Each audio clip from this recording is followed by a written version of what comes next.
What's good, YouTube? It's your boy DJ Liftoff with the JP Way, and you don't want to miss this flight. Now, in today's video, I just want to break down how I got my first 3 residencies in 3 different ways. So this video isn't to brag whatsoever. It's really just to shine light on how it can happen in different ways, okay? So let's start off with my first way. I got my first residency while I was in college at a club that mostly played top 40 EDM and a little bit of hip hop. So I got this residency pretty much because of right place and right time. So let me explain. The particular night that I DJ'd there, I was DJing for an organization that hired me to DJ at this particular club for this particular event. Now, like I said, this club on a regular given weekend night is mostly top 40 EDM, a little bit of hip hop sprinkled in. However, when I was there and our crowd that we brought, it was definitely about 85% hip hop, and I sprinkled in a little bit of pop and a little bit of EDM as well. The event ended up turning out great. Everybody was turning up, everybody had a great time, and at the end of the night, the club owner came over to me and he pretty much said, "I really loved how you kept everything up tempo. I like how you engaged with the crowd. Would you like to come back and DJ for us on some random night that we really need you?" I said, of course, yes. This was like one of my first times that I would be DJing at a club that was through the actual club hiring me versus me doing an event through an organization. So I was super duper geek. So fast forward, they invited me on one random weekend night to DJ there. And when I came in, I was super prepared with all of the pop bangers, the EDM bangers, as well as I had my hip hop as well, because I didn't want to play music that I was like super unfamiliar with. I wanted to stay in my bag and be the DJ that I wanted to be, but I definitely had to cater to the crowd as well. So I probably did maybe 50% hip hop and the rest 50% pop, 50% EDM.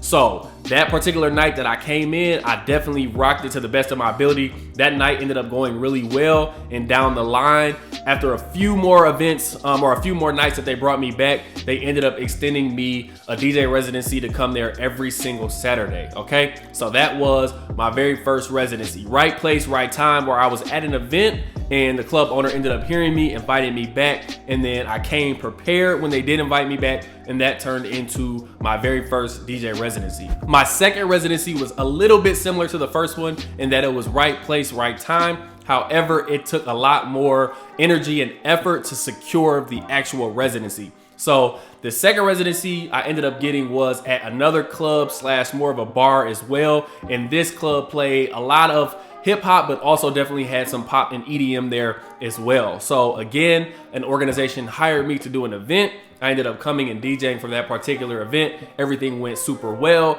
At the end of the night, the bar owner came over to me. He said, "You did a great job." However, that was it. He didn't say anything about coming back. He didn't say, "Hey, we want you to try out a different night." None of that happened. So all I could go off was, okay, he said I did a good job, so that's at least a good start. So a couple weeks go by. I actually used to go to that club with a few friends, so I would be in there every once in a while, and I kind of would just talk to the guy. When I saw him, I would say, "Hey, is there any opportunity for me to ever come in and DJ there?" Straight silence. Like, he would say, "Yeah, maybe down the line," but every time I hit him up on Instagram or I try to send him a tweet on Twitter or just talk to him in general, he would always say, "Yes, there's an opportunity," but it always was radio silence when it came to actually trying to get in there. So weeks and weeks go by. I'm still shooting him messages saying, "Hey, can I please DJ there? Like, if there's any time like that you have a DJ that's not gonna be there, or you need a backup DJ," saying pretty much everything in the book to try to get in there. So one random night happens where he actually says, "Yes, you can come and you can DJ here." However, he did tell me the most important thing that I need you to do, which is me, is I want you to be able to bring people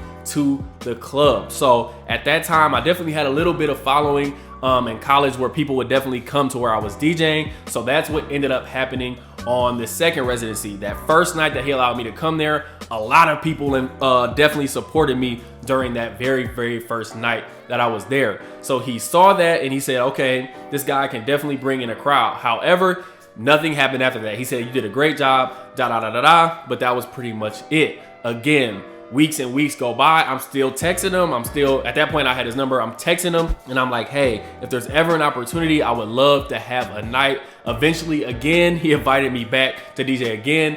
and that actually blossomed into a residency. And it wasn't just straight from that second event into a residency. He pretty much sporadically threw me into the schedule here and there. Every time I had a lot of people coming to support me, and I think that's what really propelled me into him trying me out for a residency. And that's how I pretty much solidified that second residency. I stayed extremely persistent as far as hitting him up. Don't be a pest. Don't hit like a club owner up too much, just enough that they have you on their radar and that they understand that you're really serious about wanting to DJ there. So that's how I got my second DJ residency. Moving on to my third residency. This one was by far the hardest one to secure and definitely took the most energy. Now, this particular club was a really big club. It maybe fit maybe 800 to 1200 people around there, and it also had different floors as well. This particular club, also while I was in college, was a strictly EDM electronic club, as well as some pop, but hip hop was not played too much. Maybe 10% hip hop if a really popular song came out. And as I said, I'm more of a hip hop DJ. I was playing a lot of hip hop, so I definitely had to keep that in mind. So with this particular club, I wasn't actually at this club for any particular events. No organization hired me to DJ there. What I did is I said, okay, I think I personally can bring in a different crowd here, and I can really try to get my own night that's different from what's already going on here. So what I did is I wrote a 3 to 4 page, probably was a 4-page proposal, pretty much detailing everything that I wanted to do at this club. So that went as far as the type of people that I thought I could bring, the type of music that I could play, different ways we could market the night as far as like posters and posting online, different things of that nature. I also had like a really long part where I just pretty much told them how I thought me personally as a DJ and me as a person could bring people there, and how a lot of students weren't coming there anymore, and how I could pretty much flare it and bring it back bring some extra flavor to the club to start bringing back students to this particular club. So I went ahead, typed up this proposal, sent it through email, waited for maybe about 2 weeks, and I actually got a reply back that said, hey, we're interested. We really think what you said makes a lot of sense.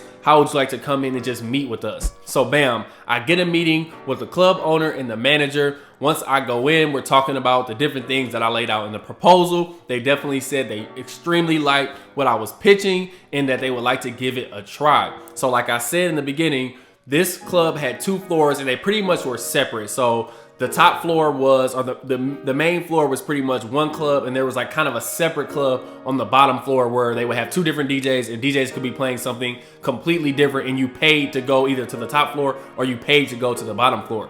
So the first thing they did, they said, hey, we're gonna give you a free night to just do whatever you wanna do on the bottom floor. You can bring as many people as you want, obviously to capacity, can't exceed capacity, but bring as many people as you can and just try out any type of night that you want down there. So that's exactly what I did. I made a flyer, I sent it out to different people. I even created like a little team of people on my college campus for them to continuously post about the particular event that I was doing. So now fast forward to the actual night of the event, a lot more people ended up coming than I expected, and definitely a lot more people than they expected. So that ended up turning out great. I definitely played pretty much all hip hop that night so they could see what kind of DJ that I specifically was. So after that particular night, they were pretty much ecstatic. They're like, wow, this guy can really bring a crowd. So maybe a week or 2 passed after that. We had another meeting where I pretty much pitched the same exact thing for the top floor. I'm like, if I can do what I did on the bottom floor on the top floor, let's just see what happens. So that's exactly what they allowed me to do. I ended up doing it on the top floor. And since this was such a big club, I didn't get nearly as many people to like really fill out that club. However, I brought enough people for them to at least give me a chance moving forward. So after that event on the main floor, I could tell that they really wanted to figure out where we could take this as far as getting new people into the club and as far as just what I could do as a DJ. So we continued to have phone calls. We continued to talk a little bit over email, and we came to the conclusion that, okay, let's try to bring in some different artists that would perform. I would open up and then I would DJ afterwards as well, just to try to bring in a bigger crowd. So that's exactly what we did. Based on a certain budget, we were able to bring in artists to perform. One of those artists ended up being DJ Drama. Another artist was Yin Yang Twins. I opened up for DJ Mixmaster Mike. So they definitely started bringing in a few different artists. I would open up and then I would DJ afterwards. So this ended up being really great. It wasn't an every week type of thing. Maybe every few weeks we would bring somebody in. So that happened a couple times. And then after that, it then blossomed into me saying, hey, I would love to DJ here on the regular more consistently. And that's when they ended up giving me a residency on the main floor every Thursday. So it wasn't necessarily a weekend type of thing. I think I maybe could have eventually gotten to that point. However, I started off with just Thursdays. So they ended up giving me that opportunity to have a residency on Thursdays. And I rocked that for maybe 6 to 8 months, maybe a year, until that relationship just kind of died down. Not necessarily the relationship died down, but the club was too big to kind of get enough people to come in there on that particular Thursday. However, I did keep a close relationship with those people where I would DJ every once in a while here and there. And I also had opportunities to throw events on that bottom floor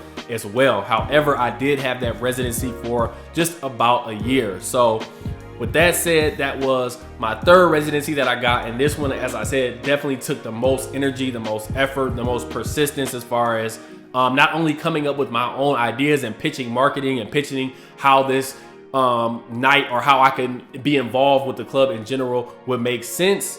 It just took a lot of effort in that regard. So with that said, I hope you all enjoyed this video. I definitely hope you're able to take a little piece of information or pieces of information or nuggets to really help you along your journey. There's definitely different ways to get residencies. Right place, right time. Always be ready for the opportunity. Don't be afraid to get told no. No's will definitely happen during your DJ career, but just stay persistent and stay trying to do what you want to do. So with that said, again, hope you all enjoyed this video. If you did, make sure you press that subscribe button, press that like button as well. Turn on that notification bell, and I will catch y'all on the next flight.